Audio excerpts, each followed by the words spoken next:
इसीलिए कभी कभी बड़े पुराने सहयोगी भी धक से नीचे चले आते हैं। लोग बताते कि ना ये तो बड़े पुराने सहयोगी थे, इतने साल से आपके साथ रहे, ये किया वो किया, पर नजर तो उनकी हमेशा नीचे रखी। तो मैं इसे क्या करूँगा, नजर नीचे रखी तो वो चले आए। नजर हमेशा ऊपर आनी चाहिए।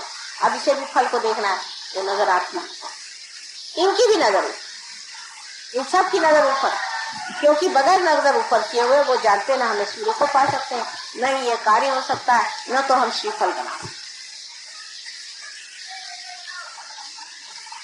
वृक्ष को बहुत अच्छे से देखना चाहिए और समझना चाहिए। सहयोग आप वृक्ष से बहुत अच्छे से सीख, बड़ा भारी ये आपके लिए गुरु है। जैसे कि जब हम वृक्ष की ओर देखते हैं तो पहले देखना चाहिए कि ये अपनी जड़ों को कैसे बैठा, पहले अपनी जड़ को ही संभाल लेता है। और जड़ को संभालने के लिए ये क्या करता है, जड़ में घुसा जाता है। ये हमारा धर्म, यही हमारा चित्त है, इसलिए ये घुसा चला है और उसी चित्त से वो खींचता है उस सर्वव्यापी शक्ति। ये तो उल्टा पेड़ है, ऐसा कहिए तो उस सर्वव्यापी शक्ति को ये जड़ खींचने लगा और इसको खींचने के बाद में आखिर उसको खींच के करना क्या, फिर उसकी नजर ऊपर जाती है और इसी प्रकार वो श्रीफल बना। आपका सहस्त्रार भी इसी श्रीफल जैसा माँ को अत्यंत प्रिय और इसी सहस्त्रार को समर्पण करना। अनेक लोगों ने कल मुझसे कहा कि माँ हाथ में तो ठंडा आता है, पैर में भी ठंडा आता है, तो ध्यान नहीं। वहाँ कौन बैठा हुआ, बस इसको जान लेना चाहिए, यहाँ से ठंडक आ जाए। और वहाँ जो बैठे हुए हैं वो सारे ही चीजों का फल है। इस पेड़ की जो नीचे बड़ी हुई जड़ें हैं वो भी उसी से चले। इसकी जो तना है, इसकी जो मेहनत है, इसका जो इवोल्यूशन है, ये सब कुछ अंत में जाकर के वो फल है। उस फल में सब कुछ नहीं था, फिर से उस फल को आप जमीन में डाल दीजिए, फिर से यही सारी चीजें चलाएं। वो सबका अर्थ वही है, वो सबका अंत वही। सारे संसार में जो कुछ भी आज तक परमात्मा का कार्य हुआ है, जो भी उन्होंने कार्य किया है, उसका सारा समग्र स्वरूप, फल स्वरूप आज का हमारा ये महायोग है। और उसके स्वामी कौन है आप जानते। तो ऐसे शुभ समय पे आप लोग पैदा हुए हैं, ऐसे शुभ अवसर में आकर के आपने प्राप्त किया, तो धन्य समझना चाहिए और इस फल स्वरूप होकर के और आपने समर्पित। पेड़ से जब भी फल हटाया जाता है जब वो परिपक्व होता है, नहीं तो बेकार है, तो उससे पहले तो माँ को नहीं दिया। इससे परिपक्वता है, बचपना छोड़ दे। जब तक बचपना रहेगा आप पेड़ पे चिपके रहेंगे। समर्पण के लिए पेड़ पे चिपका हुआ फल किसका होगा, उस पेड़ से हटा करके जब वो समर्पित हो तभी माना जाता है कि पूजा संपन्न हुई। इससे सहज हो समझने के लिए एक बड़ा भारी आपके सामने प्रतीक रूप से स्वयं साक्षात श्री फली खड़ा हुआ है। ये बड़ी मेहरबानी हो गई कि आज यहाँ पर हम लोग सब एकत्रित हुए और इस महान समारोह में इन सब पेड़ों ने भी हमारा साथ दिया। ये भी सारी बातों से नाजिक, ये भी स्पंदित और ये भी सुन रहे हैं, इसी ताल पे ये भी नाच रहे हैं, ये भी समझ रहे हैं कि बात क्या है। इसी प्रकार आप लोग के भी ये श्रीफल है, उसको पूरी तरह से उसको परिपक्व करने का एक ही तरीका है कि अपने हृदय से सामंजस्य बना, हृदय से एकाकार होने की। हृदय में और मस्तिष्क में कोई भी अंतर नहीं है। हृदय से इच्छा करते हैं और मस्तिष्क से उसको पूर्ति करते हैं।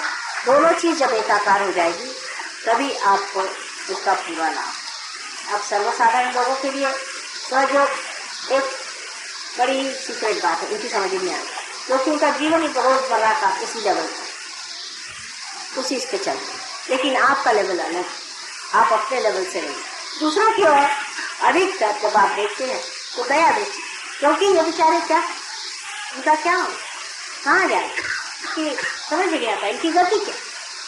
कौन से मार्ग में पहुंचने वाले, इसको समझ करके और आप लोग ये समझे कि इनको बस समझाने से समझ आ जाए सहयोग तो बहुत अच्छा है, समझाया जाए, उनको बताया जाए। लेकिन अगर ये लोग परवाह न करें तो इनके आगे सर फोड़ने से कोई फायदा नहीं, अपने सीख फल को खोलने से कोई फायदा, इसको बचा के इसका कार्य बहुत ऊंचा है, इसको बड़े ऊंचे चीज के लिए आपने पाया हुआ है और उसी ऊंचे स्तर पे इसे रखें और उसी संपन्न अद्भुत स्थिति को प्राप्त होने पर ही आप अपने को धन्य समझ सकते। इसलिए इसको व्यर्थ चीजों के लिए अपनी खोपड़ी फाड़ने की कोई जरूरत नहीं, किसी से आगे करने की जरूरत नहीं, और अपनी स्थिति को बनाए रखना चाहिए, नीचे उतरना नहीं चाहिए। ये जब तक नहीं होगा तब तक सहयोग का पूरा पूरा आपने जो कुछ समर्पण था वो नहीं पाए, जो कुछ अपनाना था वो नहीं पाया, जो कुछ ग्रोथ को वो नहीं पाए, जो आपकी पूरी तरह से सर्वांगीण पूरी उन्नति होने की थी वो नहीं हुई, और आप गलत फहमी में थे। इससे किसी भी मिथ्या चीज पर आप ये न सोचे कि हम कोई बड़े भारी सहयोगी हो गए या कुछ। जब आप बहुत बड़े हो जाते तो आप झुक जाते। देखिए इन पेड़ों की ओर हवा उल्टी तरफ बह रही, वास्तविक में पेड़ों को तो इस तरफ झुक जाना चाहिए जबकि हवा इस तरफ बह रही, लेकिन पेड़ किस तरफ झुके जाए। आप लोगों ने कभी मार्क किया है कि सारे पेड़ों की दिशा उधर, क्यों? वहां से तो हवा आकर के इसको ढकेले जा रही, फिर तो भी पेड़ उसी तरफ क्यों झुक रहे? अगर ये हवा में चले तो न जाने और कितने ये लोग झुक जाए, क्योंकि ये जानते हैं इस सब को देने वाला वो, उसके प्रति नतमस्तक होकर के वो झुक रहे हैं, और वो देने वाला जो है वो है धर्म। हमारे अंदर जो धर्म है जब वो पूरी तरह से जागरूक होगा, पूरी तरह से कार्यान्वित होगा, तभी हमारे अंदर के श्रीफल इतने मीठे, सुंदर और पौष्टिक है। तो आपके जीवन से ही संसार आपको जाने और किसी चीज से नहीं जाने। आप लोग कैसे हैं? आप 14 बार आप इसका जन्मदिन इस सहस्रार्थ का मनाते हैं, हम न जाने कितने साल और इसका मनाएंगे, लेकिन जो भी आपने इस सहस्रार्थ का जन्मदिन मनाया उसी के साथ साथ आपका भी सहस्रार्थ खुल रहा है।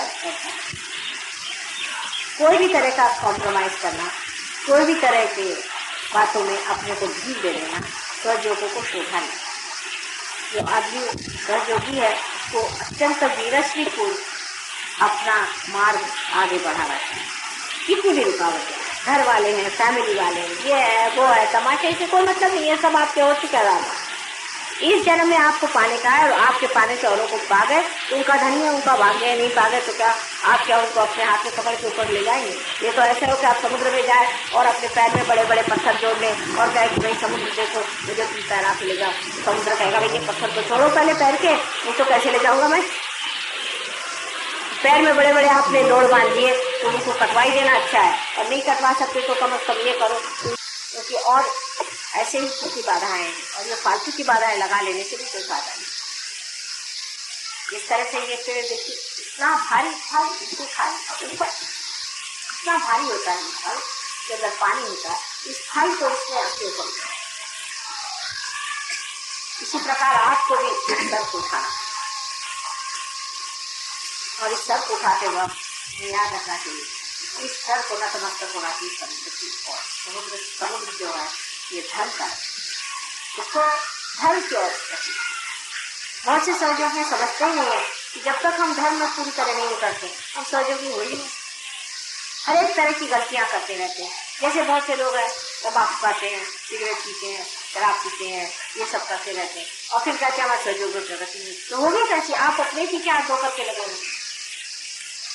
सहयोग के छोटे छोटे नियम है, बहुत सिंपल सारे हैं, इसके लिए आपको शक्ति भी है, वो पूरी तरह से आप अपने आचरण में, व्यवहार में, और सबसे बड़ी चीज ये इनके झुकाव में है वो नतमस्तक होना और उस प्रेम को अपने अंदर से दर्शित करना।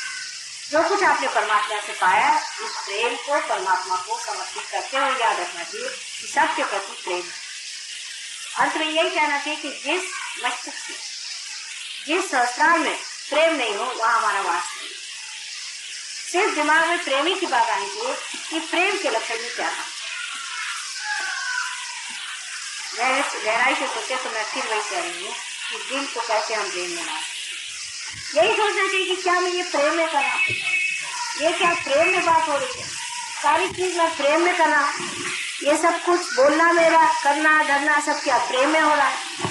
किसी को मार पीट भी सकते हैं आप प्रेम में, बहुत बात हो तो मार सकते हैं, लेकिन ये क्या प्रेम में हो रहा है। देवी ने इतने राक्षसों को मारा, वो भी प्रेम में ही मारा, उनसे भी प्रेम किया जिससे वो ज्यादा नहीं और भी राक्षस के महाराक्षस का बन जाए, और अपने भक्तों का प्रेम की वजह से उनको बचाने के लिए उनको मारा। उस अनंत शक्ति ने भी प्रेम ही करा, जिससे उनका हित हो, वही प्रेम है। तो क्या आप इस तरह का प्रेम कर रहे हैं जिससे उनका हित हो, ये सोच अगर कर रहे हैं तो आपको वो चीज पाली जो मैं कह रही थी कि सामंजस्य आना चाहिए, वो सामंजस्य आप कर। तो एक ही शक्ति है जिसे हम कह सकते कि प्रेम, और प्रेम ही से सब आकारित होने से ही सबकी सुंदर सुडौल और व्यवस्थित हो सकती।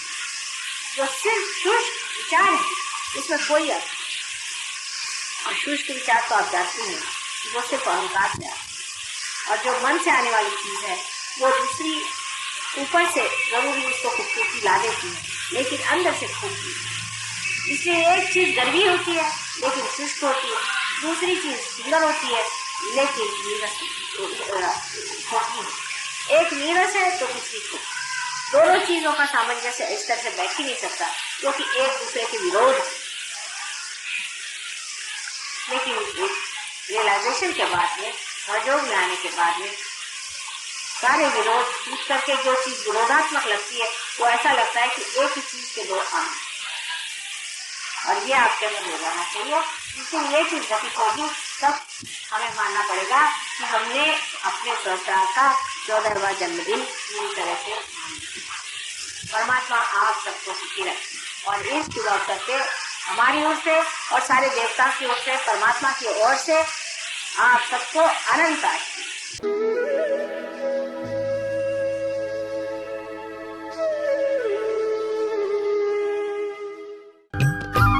सब्सक्राइब कीजिए कुंडलनी जागरण को और प्रेस कीजिए बेल आइकन को, जिससे कि आपको मिल सके हमारी लेटेस्ट वीडियो सबसे पहले।